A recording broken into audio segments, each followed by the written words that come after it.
Le gras, souvent décrié, est en réalité vital pour notre santé car il libère des hormones essentielles pour notre organisme.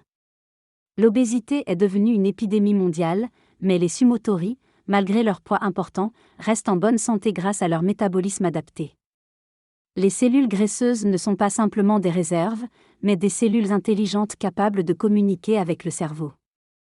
En étudiant les chasseurs-cueilleurs Hadza en Tanzanie, des chercheurs ont observé leur mode de vie actif, basé sur une alimentation variée et une forte dépense énergétique, ce qui les protège des maladies liées à la sédentarité. La chasse et la cueillette de nourriture, notamment de viande et de graisse animale, demandent un effort physique important, favorisant ainsi la santé et la longévité.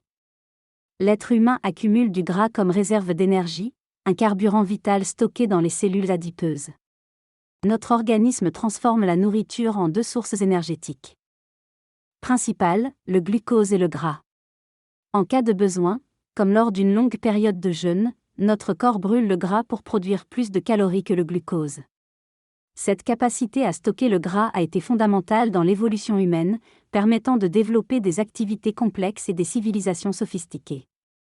Cependant, l'absence de réserve de graisse peut entraîner des problèmes de santé, comme dans le cas de la lipodystrophie, une maladie génétique caractérisée par un manque de tissu adipeux et des complications métaboliques graves. Ainsi, le gras, loin d'être diabolisé, est un élément essentiel pour notre survie et notre bien-être. Une souris obèse, due à une mutation génétique, a été utilisée pour étudier l'obésité d'origine biologique. Jeffrey Friedman et son équipe ont identifié le gène responsable de l'obésité, celui produisant l'hormone essentielle à la régulation de l'appétit, la leptine. En l'injectant aux souris obèses, elles ont perdu du poids. La leptine a modifié notre compréhension de la régulation de l'appétit. Une adolescente, Sana, affectée par un déficit en leptine, a finalement perdu du poids en prenant des injections de l'hormone. Pour d'autres souffrant de la même condition, comme 3, la leptine a aidé à maîtriser la sensation constante de faim, offrant un soulagement significatif. Les résultats des essais cliniques sur une molécule censée guérir l'obésité n'ont pas été concluants, car la leptine administrée n'a pas réussi à soigner l'obésité classique. Cependant, la leptine a révélé que le tissu adipeux est un organe endocrine complexe produisant de nombreuses hormones essentielles pour le cerveau, les organes reproducteurs et les muscles. La graisse joue un rôle crucial dans le corps, notamment chez les nouveau-nés et les adolescents en période de puberté. La pression sociale pour atteindre des normes de minceur extrêmes chez les mannequins peut avoir des conséquences néfastes sur la santé, comme l'insuffisance pondérale. À l'opposé, les sumos, malgré leur poids important, sont en bonne santé car leur graisse se situe essentiellement sous la peau, contrairement à celle localisée autour des organes internes.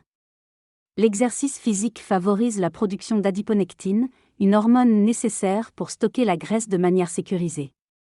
Beaucoup de gens pensent qu'il suffit de manger moins et de faire plus de sport pour perdre du poids, mais les scientifiques découvrent que ce n'est pas si simple.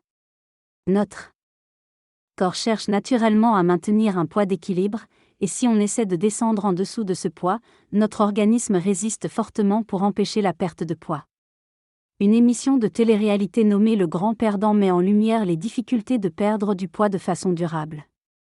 Un candidat, Dan Cahill, réussit à perdre 108 kg en réduisant drastiquement ses calories et en s'entraînant intensivement, mais il reprend finalement du poids.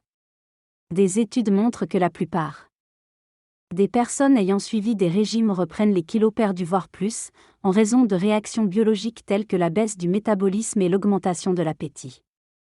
Il est donc difficile de maintenir une perte de poids à long terme pour la majorité des gens. L'obésité a un lien étroit avec les gènes, comme l'ont montré des études sur les vrais et faux jumeaux. En effet, plusieurs gènes ont été identifiés comme étant impliqués dans la prédisposition à l'obésité, agissant notamment sur la régulation de l'appétit et de la satiété. Des variations génétiques peuvent aussi influencer le poids, certaines augmentant la prise de poids tandis que d'autres agissent comme un facteur protecteur. L'obésité, déterminée par l'indice de masse corporelle, IMC, est devenue un problème majeur de santé publique, notamment aux États-Unis. Une diminution de l'activité physique est souvent citée comme l'une des causes de l'augmentation de l'obésité dans le monde. Des études cherchent à Comprendre l'impact de l'activité physique sur les dépenses énergétiques, montrant notamment que les populations plus actives brûlent plus de calories. Une étude sur les dépenses caloriques des hommes et des femmes montre qu'un individu sédentaire brûle autant de calories qu'une personne plus active malgré des facteurs variables. L'obésité ne serait pas seulement liée au mode de vie sédentaire, mais aussi à une alimentation excessive en calories, principalement composée d'aliments ultra transformés obésogènes. Des recherches révèlent que ces aliments modifient le cerveau, créant une dépendance et une difficulté à contrôler l'envie de manger. L'obésité est considérée comme une maladie complexe, non seulement liée à la volonté, mais à des dysfonctionnements hormonaux et nerveux. Prévenir et traiter l'obésité nécessite une approche à long terme axée sur l'adoption d'une hygiène de vie durable et la pratique régulière de l'activité physique, tout en reconnaissant les succès médicaux modestes qui contribuent à améliorer la santé globale. Muriel, motivée par l'histoire tragique de sa mère décédée d'une crise cardiaque, se bat contre l'obésité depuis son adolescence. Ayant subi une chirurgie bariatrique, elle a perdu du poids et maintient un équilibre grâce à une régulation hormonale. Elle souligne que la santé prime sur la perfection physique et encourage à valoriser la force et la santé plutôt que la taille. Muriel, désormais mannequin, insiste sur l'importance de l'exercice et d'une alimentation équilibrée pour maintenir un poids sain. Elle met en lumière l'impact de l'obésité dans les pays industrialisés et souligne la nécessité d'allier les meilleurs aspects des modes de vie modernes et ancestraux pour lutter contre ce fléau.